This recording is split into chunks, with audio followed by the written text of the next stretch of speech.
UOL VTV, a mesa redonda sobre televisão com os assuntos mais quentes da semana, com Chico Barney, Flávio Rico e Maurício Sticer. Olá, eu sou Maurício Sticer e está começando o podcast UOL VTV, com a presença sempre ilustre de Chico Barney, satisfação, e Flávio Rico, inenarrável. E a partir desta semana também com a preciosa contribuição da editora de UOL TV Famosos, Débora Miranda. Indescritível. O tema principal do nosso podcast dessa semana é o final da Fazenda 11, que acaba nessa quinta-feira. Também vamos falar da Comic Con e do que a Globo fez nesse importante evento de cultura pop. Queria lembrar que nessa quarta-feira já está no ar a enquete para votação no troféu UOL TV Famosos, tradicional votação, que é premiação que a gente faz já há 4 anos, esse ano é a 5ª edição. Vocês podem votar em quem vocês quiserem e na semana que vem, no próximo podcast, nós vamos anunciar aqui os vencedores, os premiados com o troféu UOL TV Famosos 2019. Inúmeras categorias, fique à vontade, vote à vontade.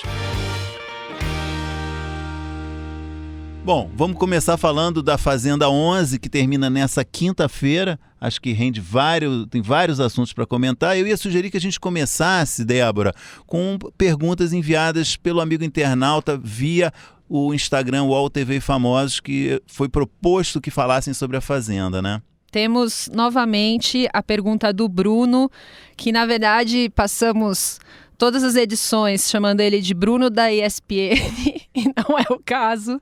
O nome dele ele esclareceu pra gente, Bruno Dames. Fez a pergunta... Perdão, Bruno, que está nos ouvindo. Agradeço você estar sempre presente aqui, prestigiando o nosso podcast. Entusiasta do podcast. Você falou esse nome errado. Mil perdões. E Jamais o Chico acontecerá. Reservou seu cachê aqui, pode passar e cobrar ele. Não acontecerá novamente. Bruno pergunta, acham que essa foi a pior edição da Fazenda? Quer começar, Chico? Sem dúvida alguma é a pior edição da Fazenda. Eu acho que além do... O elenco até começou auspicioso, parecia que ia dar jogo. Só interromper um pouquinho. Você sabe que eu me surpreendi quando o Maurício disse que a Fazenda vai terminar a quinta. Eu não sabia nem que tinha começado, rapaz. Quem vê pensa. A gente sabe que o Flávio estava torcendo para André Nóbrega esse ano. Isso, é verdade. Parou de assistir depois que ela foi eliminada. Como boa parte do público. Isso. Mas eu acho que o elenco até prometia, mas esse formato de reality show está quebrado. Você fala do sistema de votação. Esse modelo de votação em que os fã-clubes decidem o que está passando no horário nobre das televisões é um absurdo hoje em dia. Um negócio que tomou um tamanho gigantesco, são grupos muito engajados e que fazem a diferença sempre. Coisa que já vinha ocorrendo no BBB, né? Assim, já há alguns anos. Pelo menos desde o BBB que o Dourado ganhou, que foi uma vitória, enfim, ele mereceu ganhar, evidentemente, mas teve uma coisa de fã-clube muito forte atuando. Máfia Canarinho era o nome da torcida do Dourado. E é um negócio que de 2010 para cá, o negócio se intensificou, ficou cada vez até mais radical, uma galera braba nas redes sociais. E acho que esse ano, tanto o BBB quanto a Fazenda foram completamente arruinados por essa cultura de fã-clube. E eu acho que tem uma coisa que me chama a atenção, no caso da Fazenda chamou muito a atenção, que era o entusiasmo da própria Record com essa movimentação de fã-clubes, né? Quer dizer, vendo uma coisa positiva nesse engajamento de votos, que eu acho que não é de pessoas, né? Eles bateram recordes de votos, festejaram. No meio da Fazenda, uma roça que não era tão importante, foi a roça que mais teve votos na história da Fazenda, eles festejaram esse número. E eles estão achando isso bom, mas sem, eu acho, ver o lado negativo que é para o desenrolar do jogo, né? Eu acho que essa galera mais engajada acaba alienando o público médio. Acho que não por acaso, a audiência já não é mais aquilo tudo. A própria repercussão nos jornais, nos portais, é menor a cada ano que passa. Então, Acho isso bem preocupante. Sobre a audiência, aliás, eu queria aqui até dar um dado com exclusividade, que eu ia deixar para a minha coluna, mas que vamos dar aqui com exclusividade para o podcast UOL VTV. Eu tinha publicado já há cerca de um mês um balanço dos primeiros 2 meses da Fazenda 11.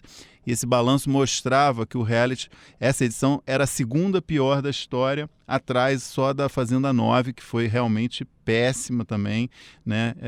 Muito ruim, que tinha sido a pior. Agora, com os dados atualizados até o último domingo, ou seja, já quase até o final Real time. Do final, já é possível dizer que essa edição é a pior edição em matéria de audiência. Ela teve, em São Paulo, está com uma média acumulada de 8,3 pontos.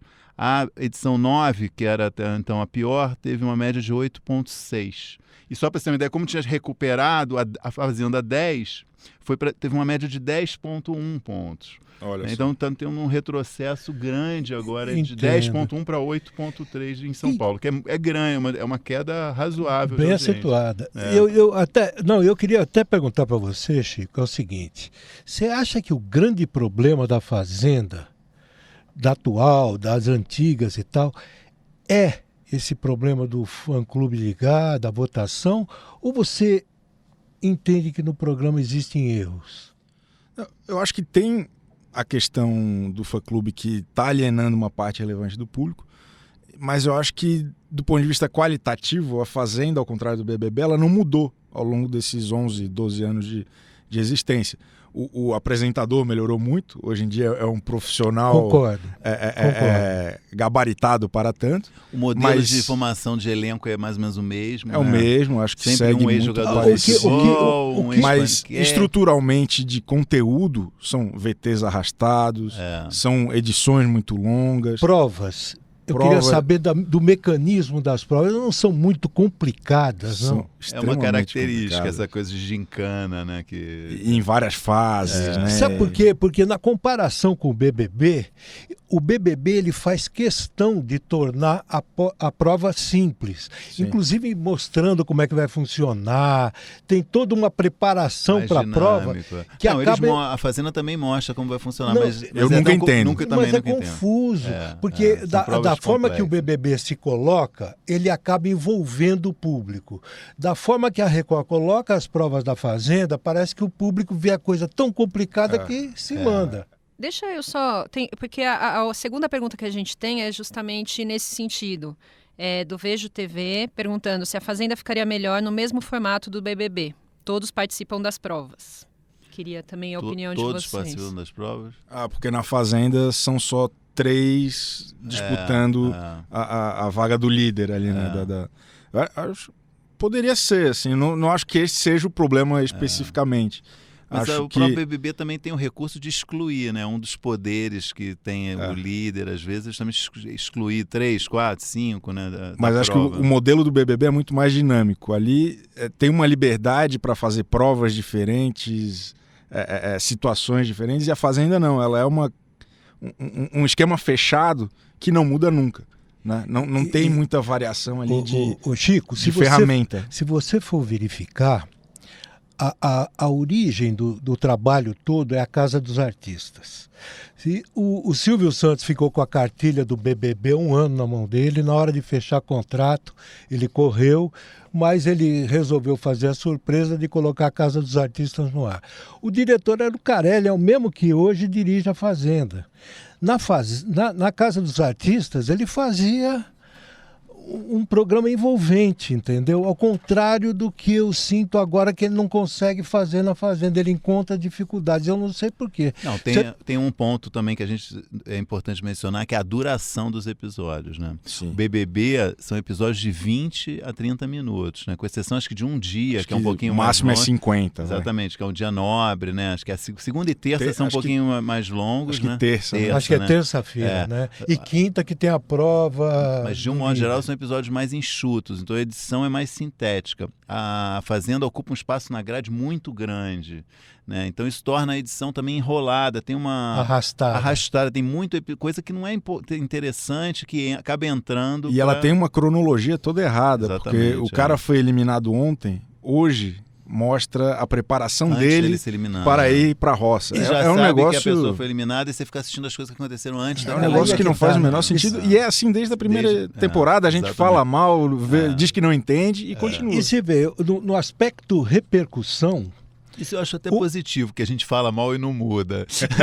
O problema é que os fãs reclamam e daí tem mudado algumas coisas. Não, e vê, no aspecto repercussão, o BBB, ele trabalha com desconhecidos. Ao passo que a Fazenda, ela trabalha com figuras que teoricamente são conhecidas do público, né? Que alguém conhece. Mesmo? Alguém conhece, alguém já ouviu falar. Do BBB ninguém, você não conhece ninguém.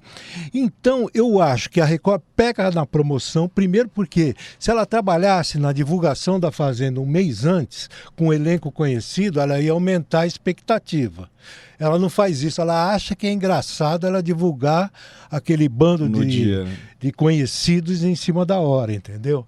E não consegue chamar atenção, despertar atenção para o programa, eu não sei porquê. E olha a força do BBB nessa história. A pessoa que vai provavelmente ganhar o programa A Fazenda esse ano, acabou de sair da Globo do BBB. Ela já sai como uma cheia de fãs. Super popular.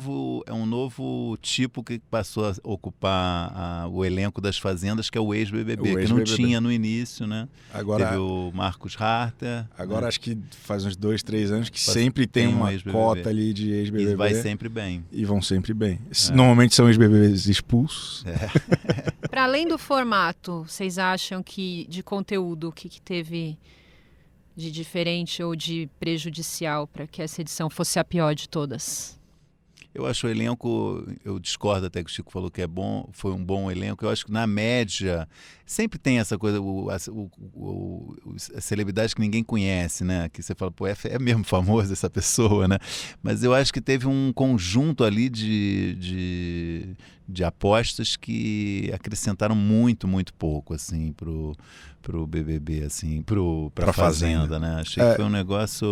Eu acho que a turma que saiu da MTV, as duas meninas do De Férias com o Ex e o outro cara que até tá na final, o Lucas, acho que eles renderam muito e acho até que a Bifão e a Tati que saíram cedo demais. Assim, acho que elas tinham uma briga entre elas, que já era um fator bem divertido, que alimentou bastante o programa no começo. Mas logo que elas foram saindo, meio que o negócio foi saindo do rumo também. Não teve mais uma história. Ficou aquela historinha do Lucas com a Ariane, um negócio meio mal resolvido. O Pavanello com a Sabrina. Que também Você acha que na Globo a Fazenda faria mais sucesso que na Record? A minha impressão é que a Globo ela consegue botar uma dinâmica maior nos produtos dela, assim. Mais intenso, né? Mais intenso e mais rápido. A Fazenda, semana passada, teve o rolo da prova, que foi anulada. Uma roça entre o casal, Ariane e Lucas, foi anulada. Os caras foram dar uma satisfação para o público 2 dias depois. Aliás, um assunto importante que houve nessa Eles Fazenda demoram também... até para errar, né?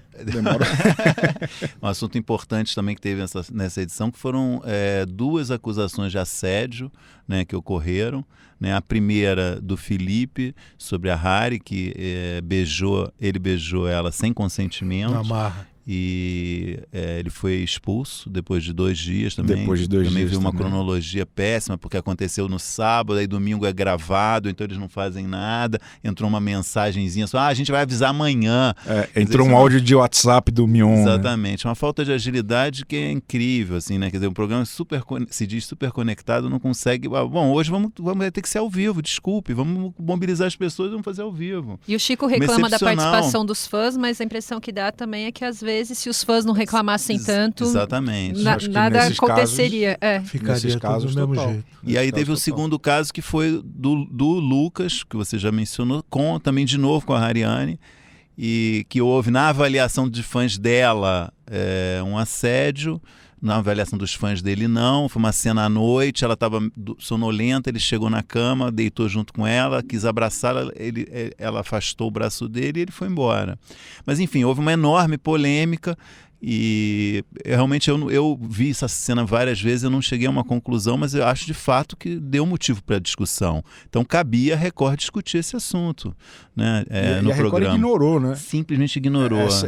Essa discussão não existiu no programa. O Mion não falou nada. Essa cena não foi mencionada, o Mion não falou nada, ninguém falou, foi como se não tivesse ocorrido isso aí.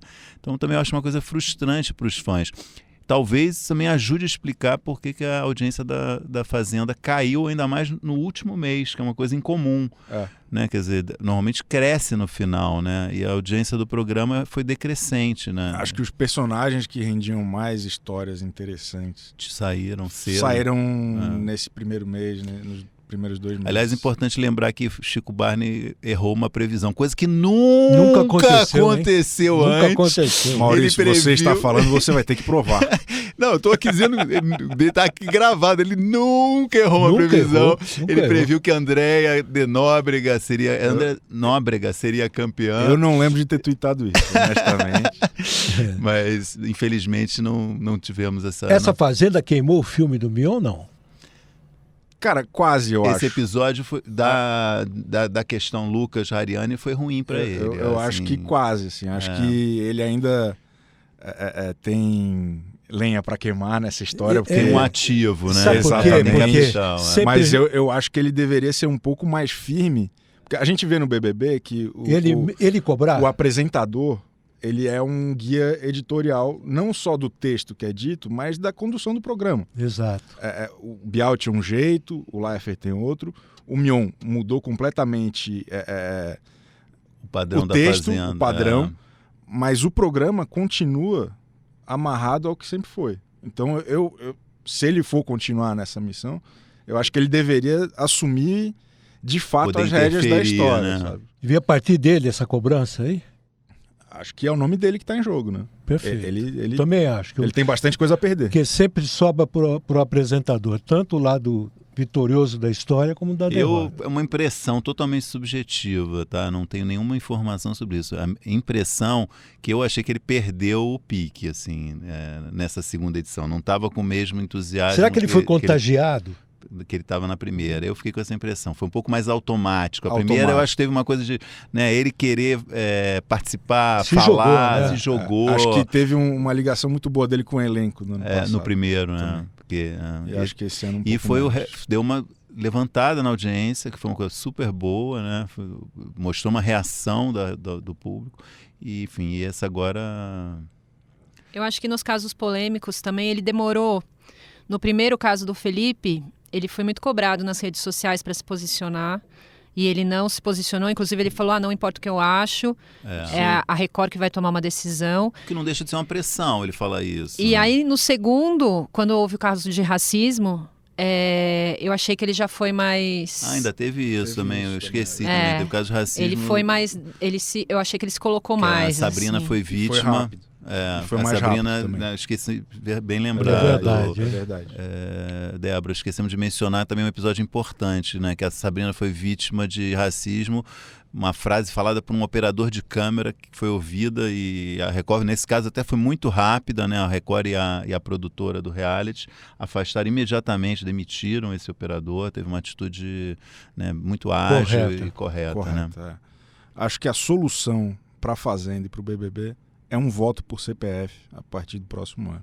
Eu apoio. É a campanha que estou abraçando desde o ano passado e acho que só assim o negócio vai melhorar. Tem o meu apoio, Chico. Ou então, voltar ao método Silvio Santos de receber pelo 20 telefone. Ligações por domingo e aí a gente vê o que acontece. Exatamente. Vamos mudar de canal?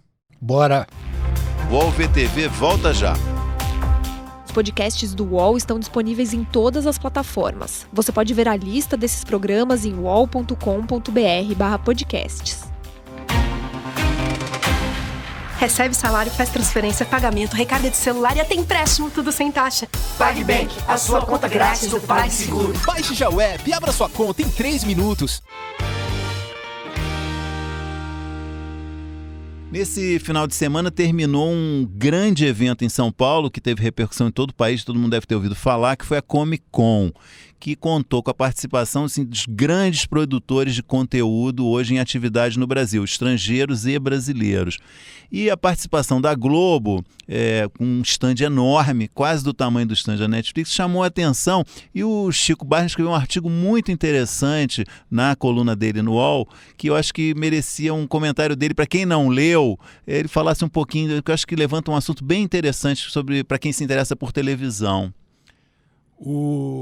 A Globo esteve lá junto com Marvel, DC, Netflix, Amazon, um grande produtor de conteúdo, e está, de certa forma, tentando colar o conteúdo que ela produz com esse carimbo de cultura pop que hoje rende tanto dinheiro e tanto assunto. Eu falei Comic Con, que é um nome antigo, né? Mas que hoje é CCXP, né?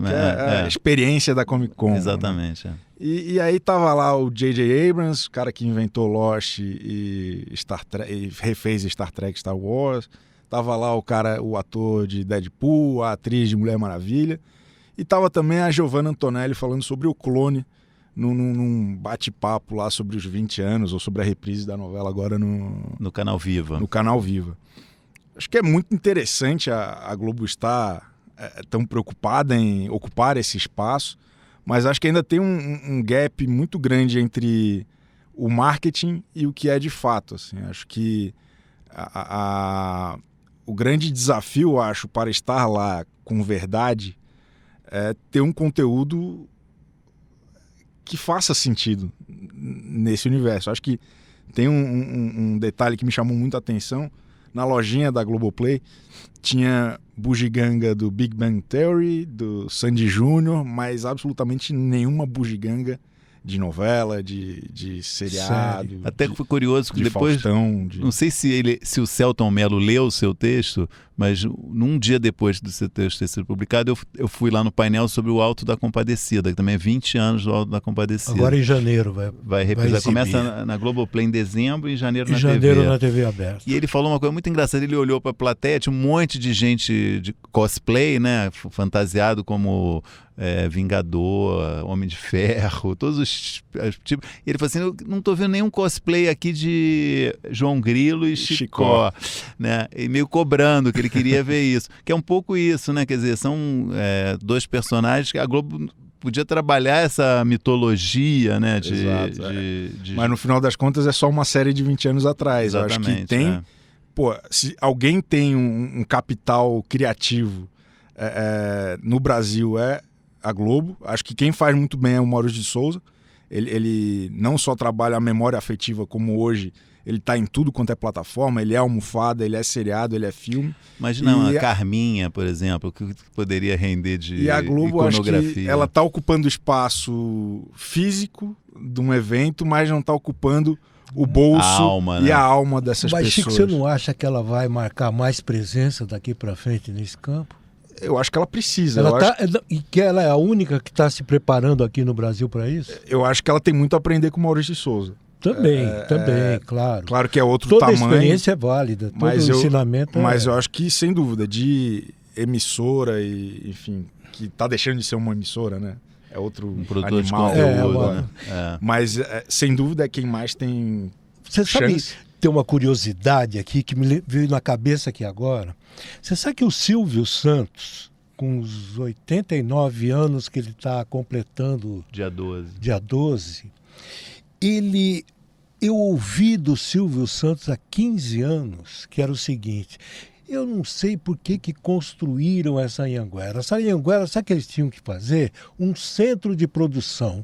O SBT tinha que ir lá para o Sumaré, onde é a torre, e ali se tornaria apenas exibidora. Guardadas as proporções, é o que a Globo está fazendo hoje. Ela está tornando o Projac um centro de produção e a TV Globo vai ser uma das exibidoras do conteúdo de exatamente. Lá. Você vê que interessante isso aí? É interessante, eu acho que a gente está vivendo um momento de transformações profundas e você chamou a atenção nesse teu texto, acho que digamos, a Globo está dançando, mas ainda não sabe bem qual é a música que para onde ela vai, para onde vai. E acho que mesmo o conteúdo que ela, por exemplo, produz no Globoplay, a gente vê que não é um negócio tão porrada, assim, pra esse tipo de universo. Eles estavam lá com um stand de uma série de mistério que vai ter. Desalma. Desalma. Mas daí a gente para pra pensar que hoje, assim, uma atriz como a Cássia Kiss, ela não tá super alinhada a esse público já, né? Não sei se poderia já ter alguém para puxar esse interesse. E aí os caras levaram lá Porchat, Selton Mello, Giovanna Antonelli, uma galera, para meio que compensar essa falta de até o carinho pelo lá, programa, né? Pelos programas, com um carinho pelos artistas, que daí enche mesmo. E, as pessoas vão para ver os artistas, exatamente. O pessoal do esporte também marcou presença lá, até não o foi? Se Joga. Se Joga foi? Até o Se Joga. Então foi todo mundo. Foi todo mundo. Só faltou a missa do domingo, né? Então eu acho que é isso. Estamos quase chegando ao final do nosso podcast e é hora, a mais aguardada, da gente falar sobre os melhores e piores da semana. Vamos fazer uma rodada aqui, começando com Chico Barney. O seu destaque positivo da semana. Olha, essa semana viralizou um website extremamente interessante chamado O Canal. Vocês viram? Ouvi falar. É uma plataforma onde você pode pagar algo entre R$200 e R$500 para artistas como Eric Johnson, Gretchen e Adriane Galisteu gravarem uma mensagem personalizada de acordo com um briefing enviado pelo senhor. É uma iniciativa da produtora de elenco Elaine Macedo. Trabalhou muitos anos na Globo, conhece a rapaziada toda lá do métier. E aí, cara, dá pra pagar 300 conto e, sei lá, o Wolf Maia mandar um abraço pra tua avó, esse tipo de coisa. É muito interessante. Isso é um infomercial ou você tá falando do coração? Não, é do coração, cara. Eu abri uma vaquinha... Só a transparência aqui do programa. Eu abri uma vaquinha pra juntar R$200 pro Milton Cunha me mandar um abraço. Pô, grande Milton Cunha. Vou colaborar, merece. Por favor, tá só com R$26. Falta 170 ainda. Vou colaborar. Essa é a nota boa ou nota ruim? A nota excelente. Foi ambíguo mesmo. Flávio, seu destaque positivo. Positivo foi a transmissão da última rodada do Campeonato Brasileiro pelo Sport TV. Porque acabou agora, é isso? Isso. Ah, tá.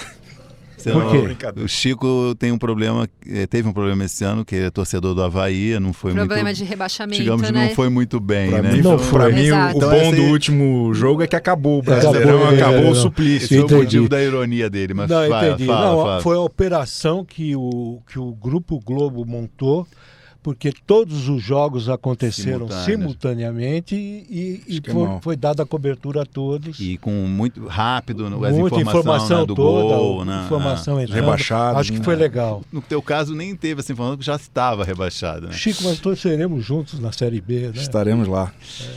Bom, meu destaque positivo é um assunto sério, que que eu achei que eu acho importante que o Ministério Público Federal quer discutir a questão da alocação de horários nas TVs para igrejas.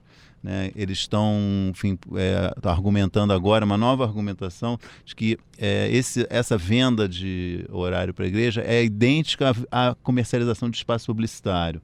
Então, considerando isso, eles dizem, não, pode, se você quiser alugar a sua grade, pode, mas então você tem que se limitar a 25%, que é o máximo que a lei permite para espaço de publicidade. Acho uma discussão bem interessante e importante que está sendo proposta. Deixa eu te colocar em cima desse assunto. Vê bem, olha, a Igreja Universal, ela tem o horário da Record, ela tem horários na Gazeta, Rede TV, CNT, Band acho que não tem mais. Band acho que agora não. Não sei. Rede TV, como é que essas emissoras se comportam jornalisticamente perante ao comportamento da Igreja Universal? É bem esquisito, né? Sem dúvida. Eu acho importante, é um assunto que tem que ser discutido. Né? Muito, muito. Destaques negativos. Vamos começar novamente com Chico Barney. Acho que, infelizmente, uma grande aposta da Globo não deu certo, que é o programa Mestre do Sabor. Acho que não só a audiência tem sido decepcionante, acho que ninguém está falando sobre o programa. Verdade. E acho que teve um erro de cálculo muito grande ali de colocar o Claude Troagot, um cara que é uma simpatia, ninguém tem nada negativo para falar sobre ele, Mas acho que colocar um cara que não fala português para apresentar um programa na linha de shows mais nobre TV que tem, aberta, né? É um erro de cálculo, no mínimo. Acho que isso deveria ter sido levado em consideração, porque, sei lá, é o Padre Quevedo apresentando Cidade Alerta. Assim, é um problema de comunicação mesmo. Não, sem dúvida. Precisava de legenda. Eu acho que houve essa discussão interna na Globo, né? Se porque usariam legenda para ele ou não, mas decidiram que não. Né? Uma coisa é o Jacan, que não conduz o programa, né? Ele tem os seus momentos lá no MasterChef. E uma informação de um amigo meu da Globo é o seguinte, que foi sugerido que o Boninho apresentasse o Mestre do Sabor. Olha só. Porque o Boninho hoje ele tem uma imagem mais popular, a partir do momento que o Fausto botou ele no júri. Sensacional. Do show Seria dos famosos, sensacional. Um dia ele foi até fantasiado lá, não foi? Sim. Então ele já está com uma ligação mais direta com o povo. Por que não ele, né? Ele o cozinha programa bem? Era dele. Hã? Ele cozinha bem? Não, mas Só ele curiosidade, entende de cozinha, não tô... também não sei, mas Quem sou eu? o pai dele cozinha. Eu acho que também teve um erro de time, né? Isso a gente discutiu, não sei se foi no piloto ou logo no primeiro episódio do podcast, já não lembro mais, sobre essa coisa de excesso de programa culinário. Chegou muito atrasado, né? É um MasterChef, né, repaginado, com características que a Globo colocou, ser um do formato The Voice. próprio, mas é um projeto da Globo, mas é um MasterChef remodelado 6 anos depois da estreia do MasterChef. O MasterChef de 2014. Né? Então, quer dizer, acho que chegou atrasado também. Acho que isso pesa também. Com né? certeza. Acho que comercialmente, pelo que a gente sabe, foi bacana. Mas para ter fôlego, acho que tem que pelo menos corrigir algumas coisas se quiser uma segunda temporada. É uma boa sugestão. Agora, e gosto do Boninho. Porque tinham falado da Angélica, né? Mas acho o Boninho mais Boninho interessante. é mais legal. Né? Só o fato de ser ele já chamaria a atenção. Flávio, qual é o seu destaque negativo? Para mim, para infeliz, para inoportuna e macabra ideia da Record em manter o Família Record, mesmo diante de todos os acontecimentos que envolveram a morte do Gugu tão recentemente. O Gugu dando presente para o Marco pós-memória. Vai ter isso? Vai ter isso, porque ele já tinha comprado o presente antes de viajar. E o escolhido foi o Marcos Mion. Uma coisa, sabe, por quê, né? Cancela, ficaria tão mais simpático, tão mais bacana. Que nem. Não, e outra coisa. Mas ele não gravou. Tem imagem do Gugu nesse programa, não? Não, eu não sei como é que eles vão fazer, talvez uma luz, sabe? Alguma coisa nesse sentido, uma coisa bem made in Record. Além do que, sobre Gugu ainda, eu fui no velório. Tinha gente pra caramba, saindo pela, sabe? Todo mundo procurando uma câmera, um microfone, querendo aparecer. Na missa não tinha ninguém.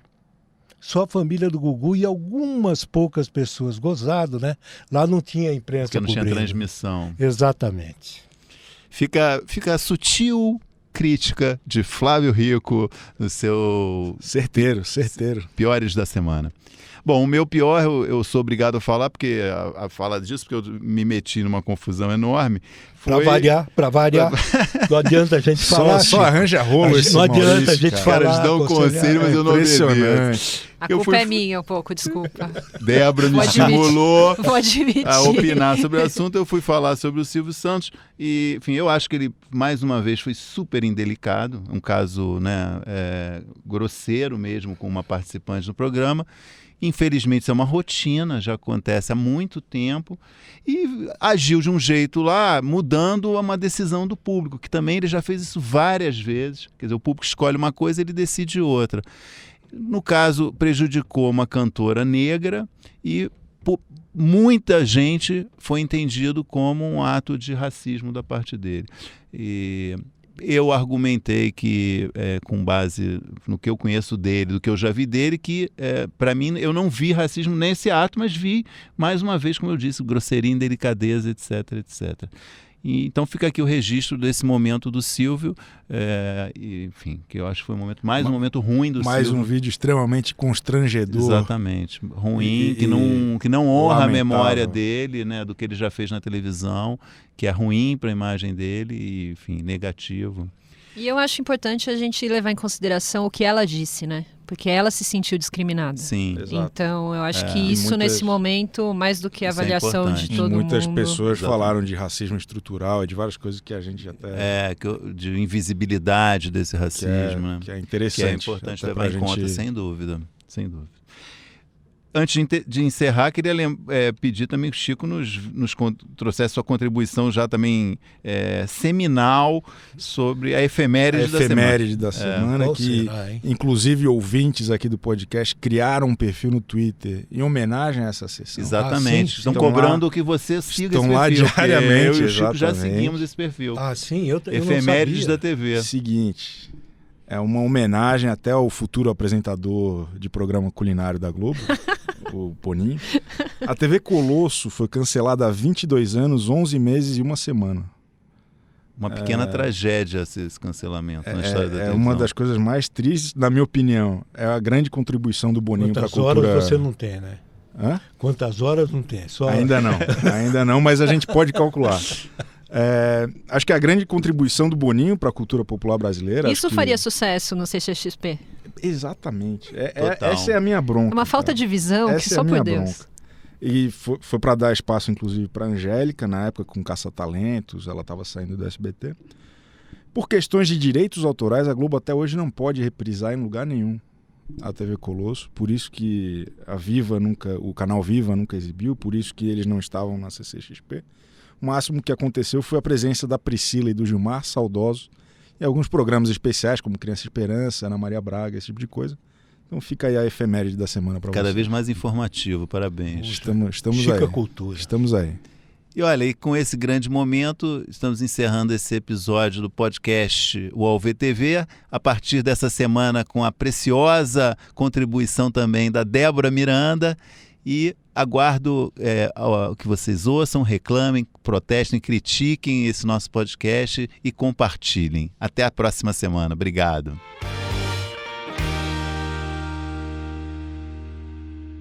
Vamos mudar de assunto? Bora. Era de isso que eu tinha canal. Eu falo de novo. O UOL VTV tem apresentação de Chico Barney, Flávio Rico e Maurício Sticer, edição de áudio de Jefferson Barbosa e coordenação de Débora Miranda e Juliana Carpanês.